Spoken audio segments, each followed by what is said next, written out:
नमस्ते महाराष्ट्र. पश्चिम महाराष्ट्रातील हातकणंगले लोकसभा मतदारसंघाची चर्चा सध्या जोरात सुरू आहे.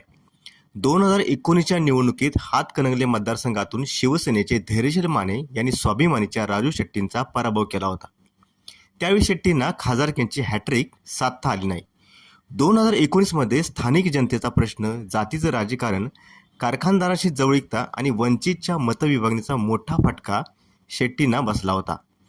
त्यामुळे धैर्यशील माने तेथून खासदार झाले. 2019च्या निवडणुकीत काँग्रेस आघाडीसोबत असलेल्या राजू शेट्टींना आता 2024मध्ये मात्र एकला चलोरीची वाट चालायची आहे. 2022मध्ये त्यांनी काँग्रेस आघाडीतून बाहेर पडत चौथा सभा मांडला. मात्र आता त्यांना पुन्हा महाविकास आघाडीत येण्याचं स्वारस्य नाही. शिवाय त्यांचे आघाडीबाबतच्या काही धोरणांवर आक्षेपी आहेत. त्यामुळं राजू शेट्टींना महाविकास आघाडीसोबत जायचं नाही. मात्र असं असलं तरी हातकणंगले लोकसभा मतदारसंघ हा ठाकरे गटाकडे गेल्यानं शेट्टी यांना उद्धव ठाकरे यांची भेट घेतली. मात्र शेट्टींनी ठाकरे गटाची मशाल हातात घ्यावी अशी ठाकरे गटाची इच्छा आहे. पण शेट्टींना ते नको आहे. मला पाठिंबा द्या, मात्र महाविकास आघाडीत येणार नाही अशी राजू शेट्टींची भूमिका आहे.